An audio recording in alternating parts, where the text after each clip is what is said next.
तो आज हम लोग को न्यू चैप्टर स्टार्ट करना है, deadlock management system, right. Yes sir.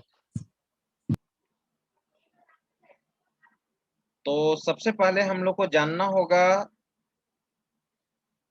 What is the meaning of deadlock.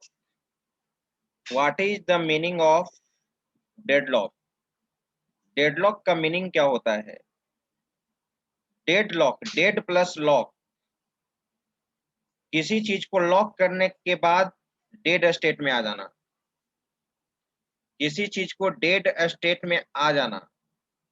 Deadlock कहा जाता है रियल लाइफ में भी कि अरे यहाँ चलो डेडलॉक का सिचुएशन आ गया है, यहाँ पे डेडलॉक का सिचुएशन आ गया है। मतलब कोई डेडलॉक कहने का मतलब डेडलॉक में कोई काम फंस जाने के बाद वो काम कंप्लीट नहीं होता है। डेडलॉक एक ऐसा सिचुएशन है जिस जो पर्पस के लिए आप काम कर रहे थे वो पर्पस से वो काम इवेंट आपका परफॉर्म नहीं होगा। ठीक है, जैसे पहले हम समझाना चाहेंगे रियल लाइफ में। रियल लाइफ में डेडलॉक है क्या? ठीक है, अगर मान लो सपोज, ठीक है,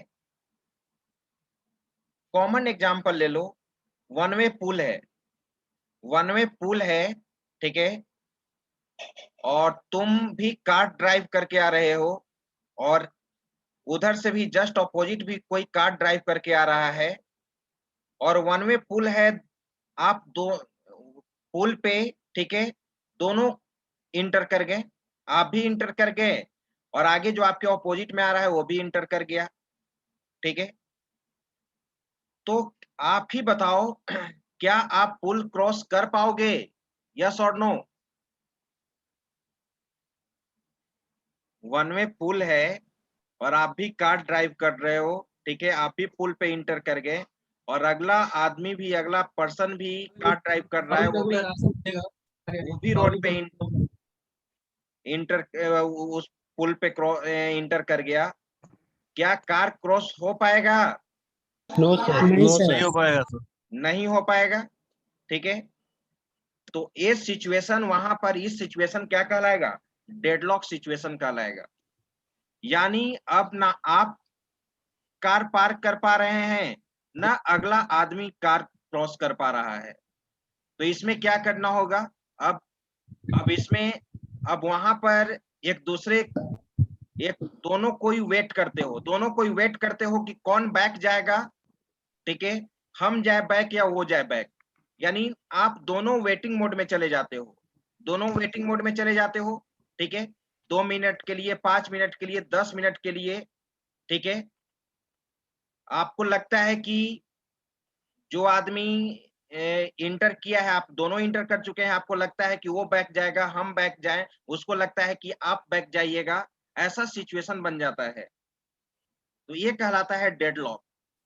फिर दूसरा एग्जांपल लो, अगर तुम किसी पार्टी फंक्शन में जाते हो और मान लो कि अगर आपको वहां पर मिलता है सूप पीने के लिए, अब वहां पे कप में आपको सूप मिल चुका, लेकिन आपको नीड है स्पून, स्पून चम्मच, आपको नीड है चम्मच, और अब वहां पे स्पून आपके लिए अवेलेबल नहीं है, आपके लिए वहां पे स्पून अवेलेबल नहीं है, सारा स्पून, ठीक है, एलोकेट हो चुका है। अब आप किसी से मांगने भी जा रहे हैं तो अगला जो यूजर है, अगला जो पर्सन है, वो आपको स्पून नहीं दे सकता है, क्योंकि उसको यूज करना है, उसको क्या करना है? यूज करना है। वो अपना रिसोर्स को आपको नहीं दे पा रहा है और रिसोर्स है ही नहीं। ठीक है, तो अब स्पून के कारण आप उस सूप को आप यूज नहीं कर पा रहे हो। ठीक है, that is called deadlock, that is called deadlock. Real life example में तो ऐसा बहुत सारा डेडलॉक आता है। ठीक है, डेडलॉक हो जाने के बाद कोई भी वर्क फिनिश नहीं होता है, वो वेटिंग मोड में चला जाता है। अब यहाँ पर अब आपको लगता है कि हमेशा के सर, लिए वेटिंग रूम में चला जाता है सर। हाँ, परमानेंटली वेटिंग मोड में जाता है। अब यहां पर देखो तुम,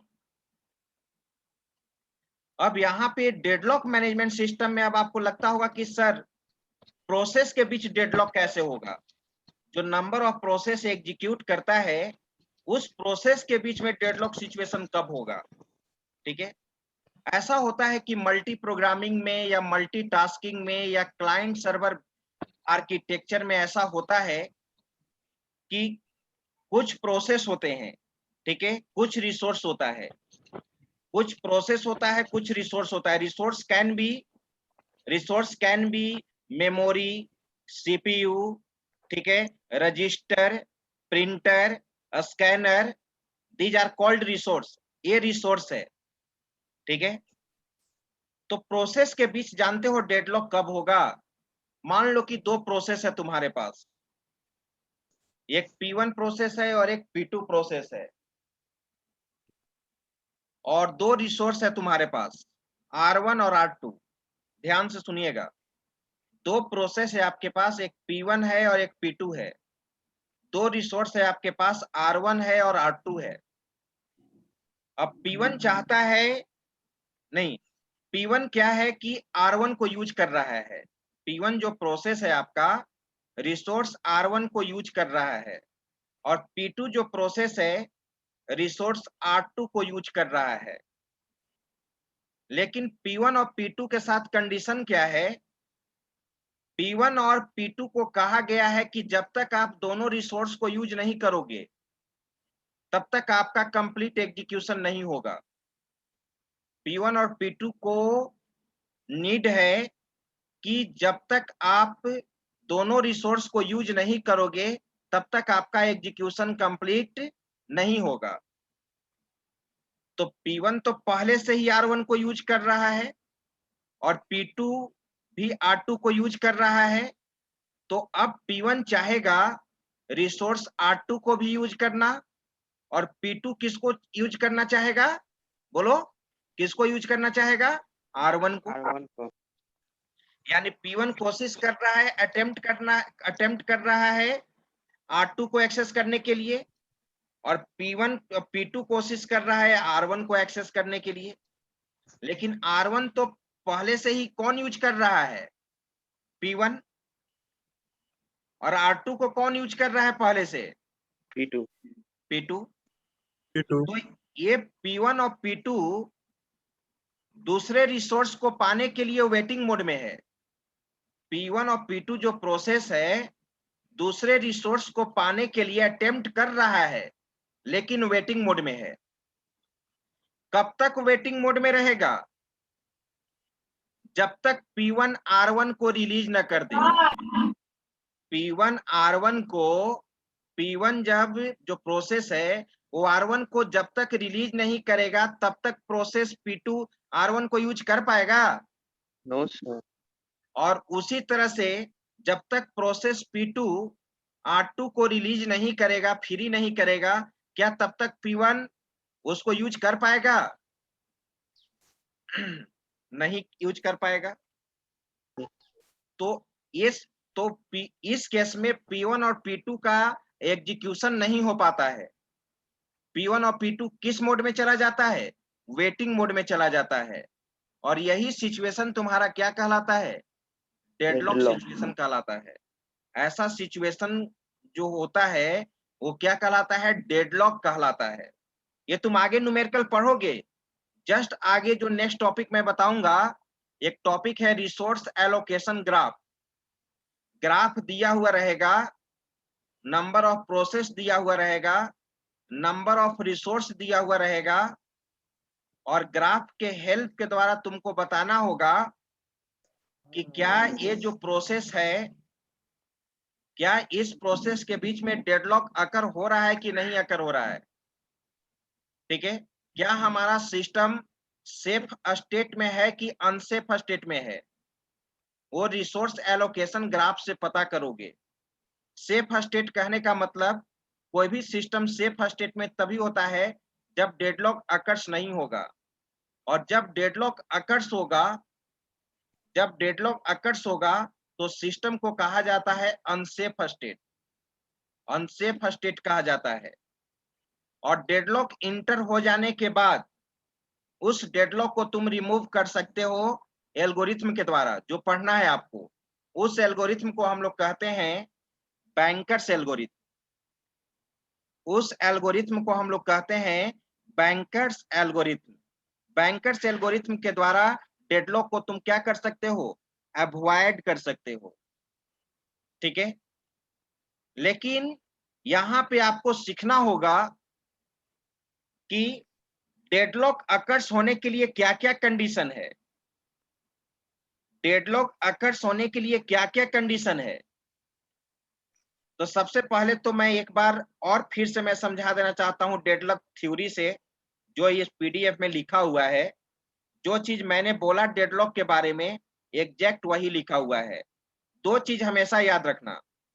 कोई तुमसे पूछ सकता है क्या डेडलॉक में कोई भी प्रोसेस एग्जीक्यूट कर पाएगा, तो क्या बोलोगे?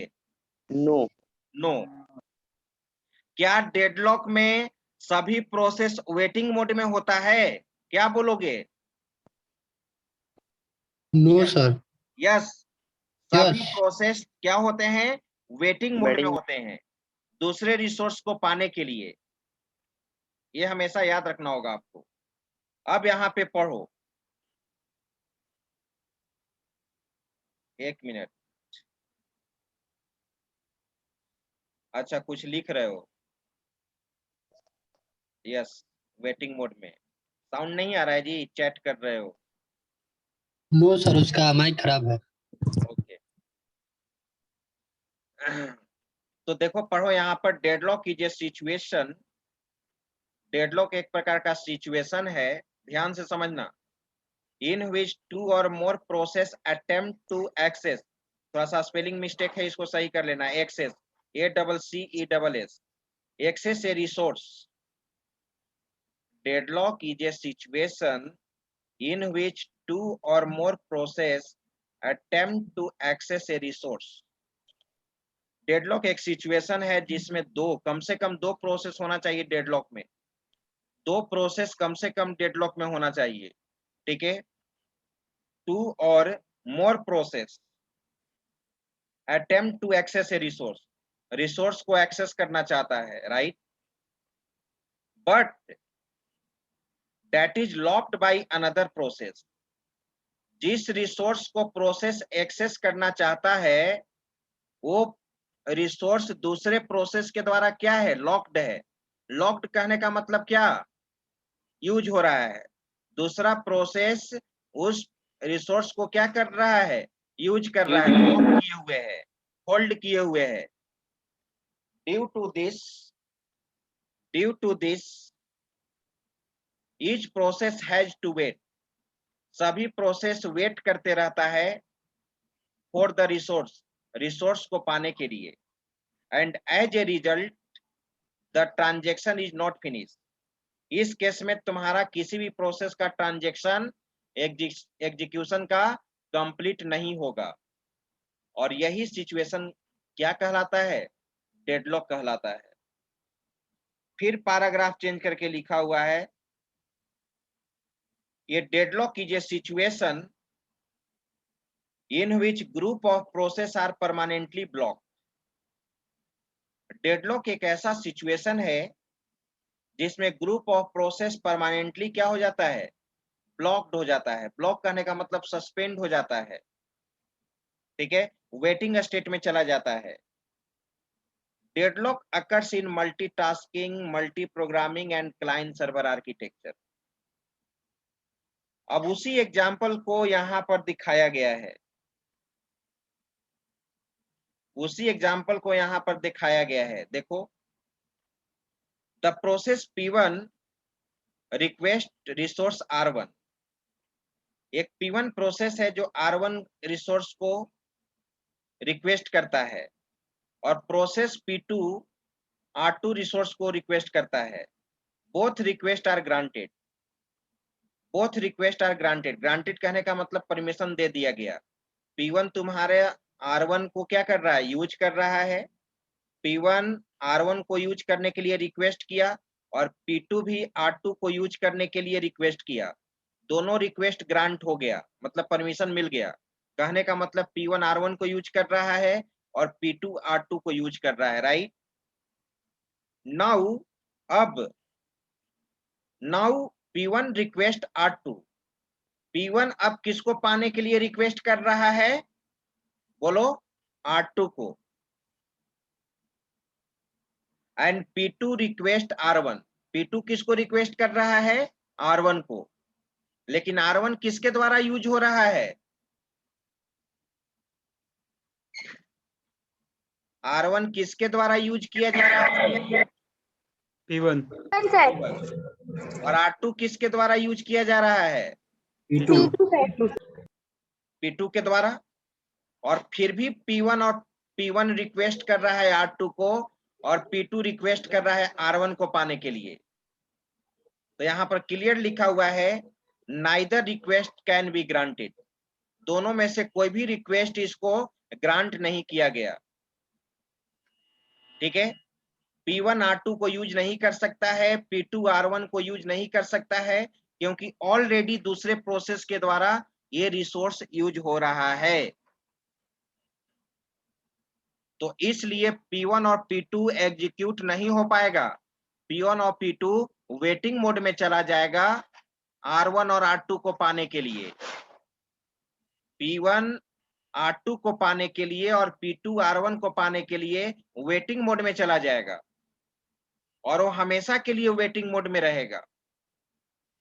अब क्लियर है कि P1 R2 को तभी एक्सेस कर पाएगा जब R2 को कौन रिलीज कर देगा,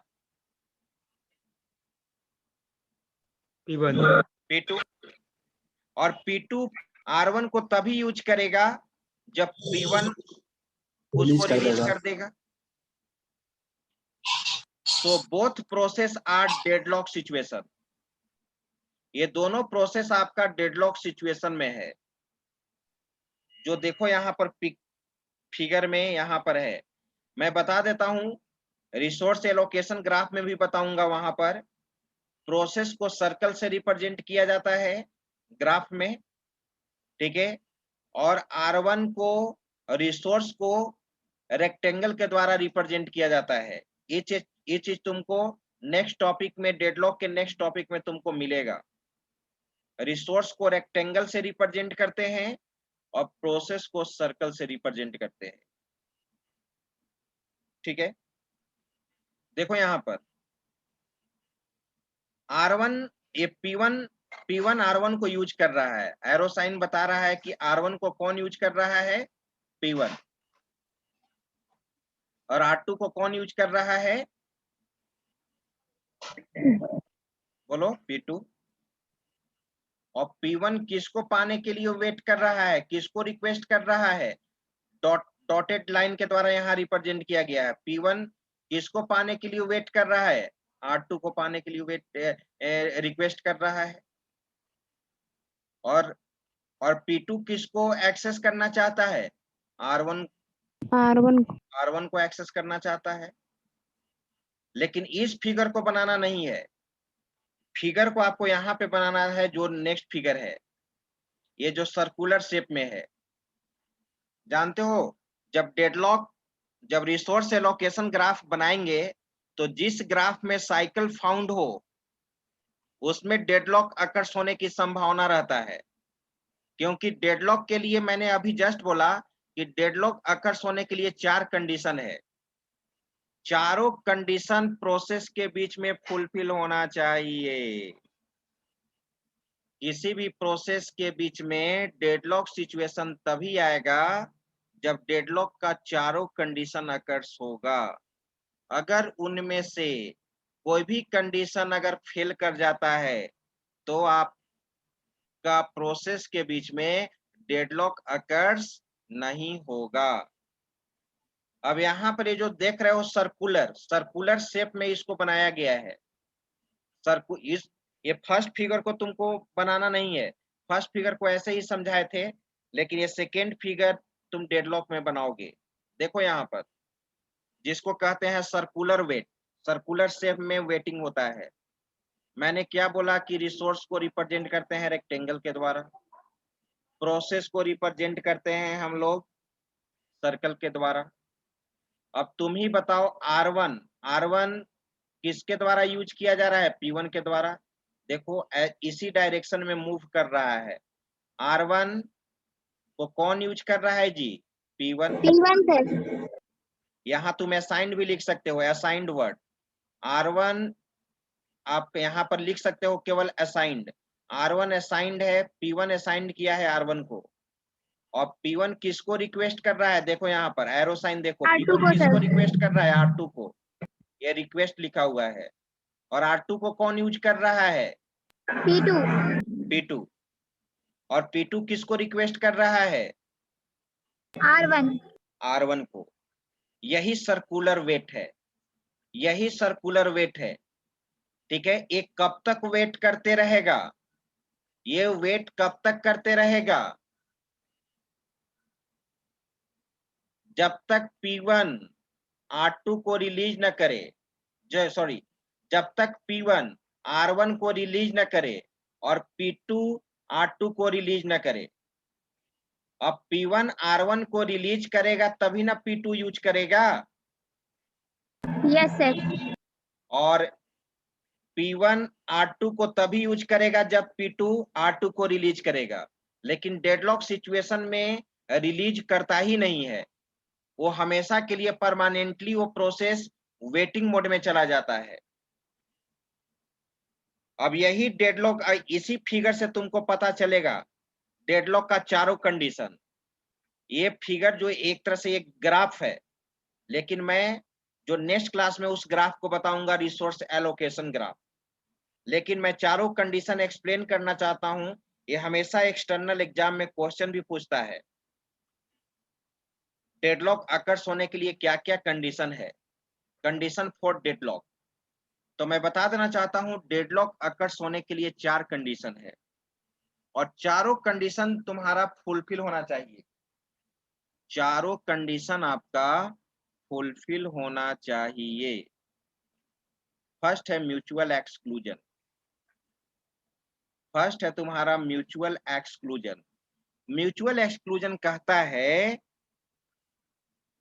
कि कोई भी रिसोर्स एक ही प्रोसेस के द्वारा यूज किया जाएगा।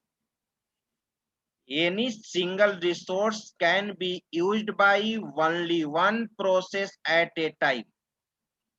कोई भी प्रोसेस एट ए टाइम एक ही रिसोर्स को यूज करेगा, that is called mutual exclusion. देखो तो डेडलॉक में फिगर में देखो तो R1 रिसोर्स किसके द्वारा यूज किया जा रहा है? P1 sir. P1 के द्वारा। एक और प्रोसेस P3 रहता और P3 भी अगर यूज करता R1 को, तब वहां पे डेडलॉक सिचुएशन नहीं होता। डेडलॉक सिचुएशन में हमेशा याद रखो, कोई भी प्रोसेस एट ए टाइम एक ही रिसोर्स को एक्सेस करता है। ठीक है, that is called mutual exclusion. दूसरा चलो,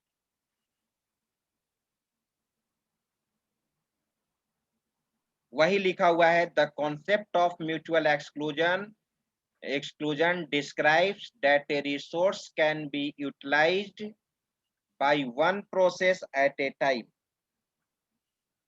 ठीक है, अब चलो hold and wait method.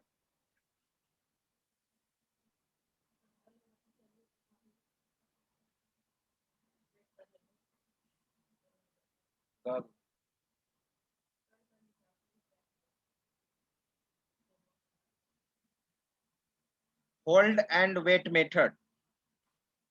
Hold and wait method क्या कहता है? इन this case any process can hold only one process. पहले मैं समझा देता हूं, उसके बाद थ्योरी पढ़ेंगे। होल्ड एंड वेट मेथड कहता है कि कोई भी प्रोसेस एक रिसोर्स को होल्ड करता है और दूसरे रिसोर्स को पाने के लिए क्या करता है? वेट करता है। होल्ड एंड वेट मेथड कहता है कि डेडलॉक सिचुएशन में कोई भी प्रोसेस एक रिसोर्स को होल्ड करता है और दूसरे रिसोर्स को एक्सेस करने के लिए वेट करते रहता है। वही चीज है ना? देखो तो P1 किसको होल्ड किए हुए है? R1 को। R1 को सर। P1 R1 को होल्ड किए हुए है, ठीक है। और R2 को पाने के लिए क्या कर रहा है? वेट कर रहा है, ठीक है। वेस्ट कर उसी तरह से प्रोसेस P2 देखो, किसको यूज कर रहा है? R2 को यूज कर रहा है, और R1 को पाने के लिए क्या कर रहा है? वेट कर रहा है, ठीक है। तो सेकेंड कंडीशन भी तुम देख रहे हो कि ये अटेम्प्ट ये होना चाहिए, वही लिखा हुआ है। In this case, any process can hold only one process at a time, but it waits for other resource. अब चलो, नो प्रिम्पशन। आपको मालूम है प्रिम्पशन का मतलब क्या होता है? आपको मालूम है प्रिम्पशन का मतलब क्या होता है? प्रिम्पशन और नॉन प्रिम्पशन आपको ऑलरेडी मालूम है। प्रिम्पशन का मतलब होता है फोर्सफुली, बलपूर्वक, ठीक है। तो नो प्रिम्पशन कहने का मतलब कि यहाँ पर किसी भी तरह का फोर्सफुली कहने का मतलब क्या होना चाहिए? ऐसा नहीं होना चाहिए जैसे फिगर में देखो। अब P1 किसको यूज कर रहा है? R1 को यूज कर रहा है, ठीक है। अब P1 रिक्वेस्ट कर रहा है R2 को पाने के लिए, लेकिन ये R2 को तभी ना यूज कर पाएगा जब P2 R2 को क्या कर देगा? रिलीज कर देगा। तो आप सोचिएगा कि जबरदस्ती बलपूर्वक P2 के द्वारा R2 रिसोर्स को क्या कर दे? रिलीज कर दे, बलपूर्वक। तो ये चीज नहीं होना चाहिए। क्लियर लिखा हुआ है, नो प्रिम्पशन। जो प्रोसेस के लिए पहले से ही रिसोर्स एलोकेट हो चुका है, आप उसको रिमूव करके दूसरे प्रोसेस को नहीं दे सकते हैं। अगर सूप पीने के लिए वो स्पून मुझे एलोकेट हो चुका है, तो मेरे पास ही रहेगा, दूसरे को नहीं मिलेगा,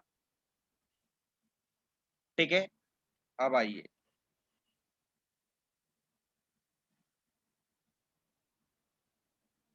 वही चीज लिखा हुआ है, any process do not release the resource forcefully. Any process do not release the resource forcefully.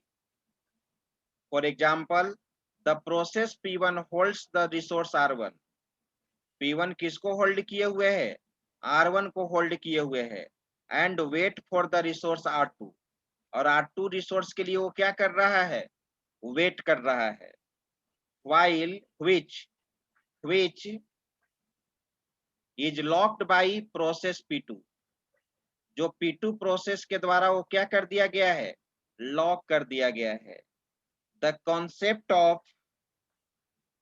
concept of no preemption denotes that the OS cannot remove or cancel the resource R1 from the process P1 forcefully। अगर तुम जान रहे हो कि P1 process R1 resource को रखे हुए है, तो बलपूर्वक यानी फोर्सफुली P1 R1 को रिमूव नहीं कर सकता है, ठीक है।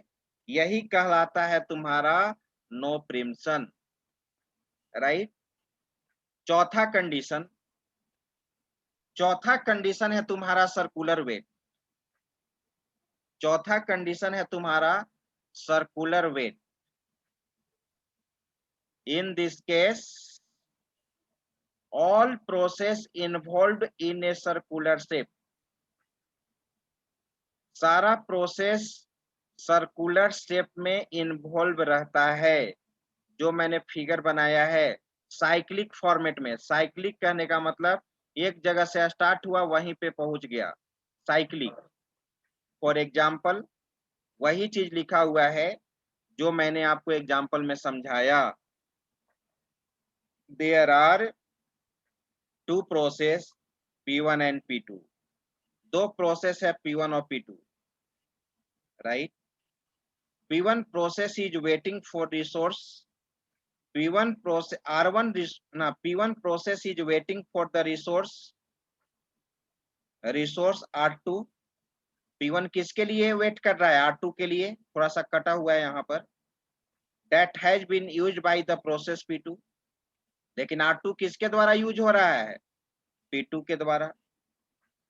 The process P2 is waiting for a resource R1। P2 किसके लिए वेट कर रहा है? R1 के लिए।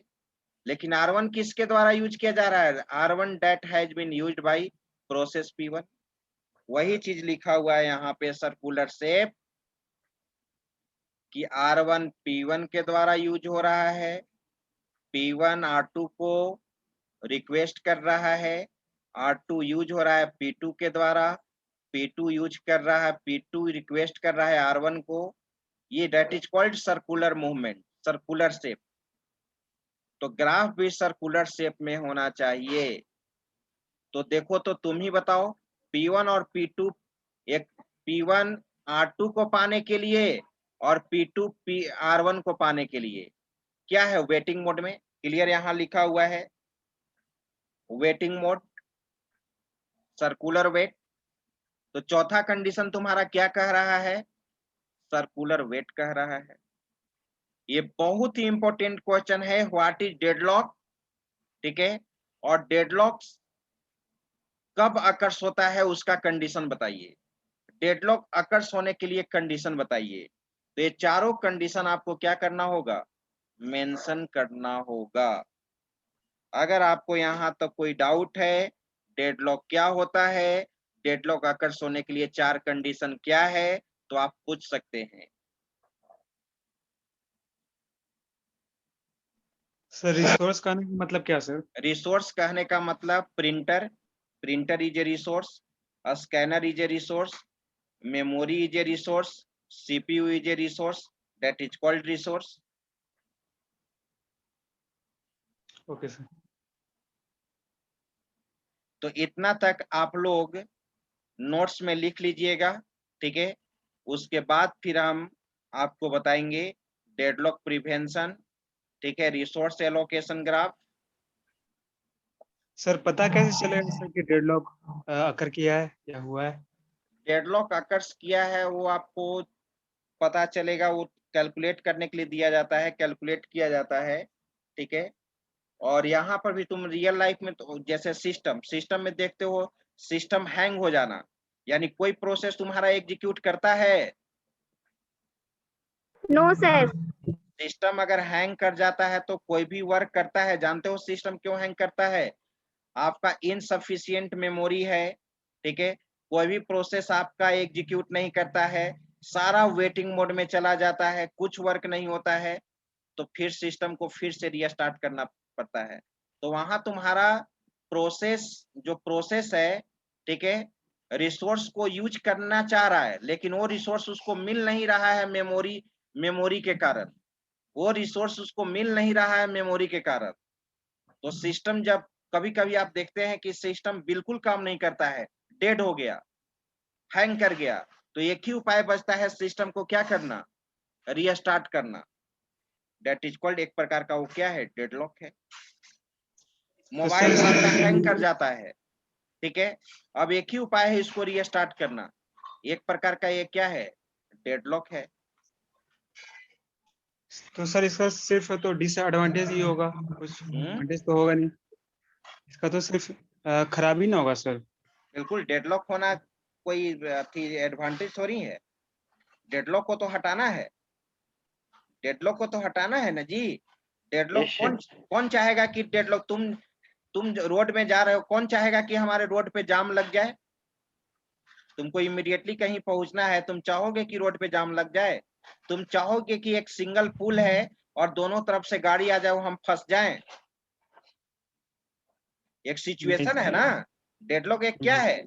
सिचुएशन है।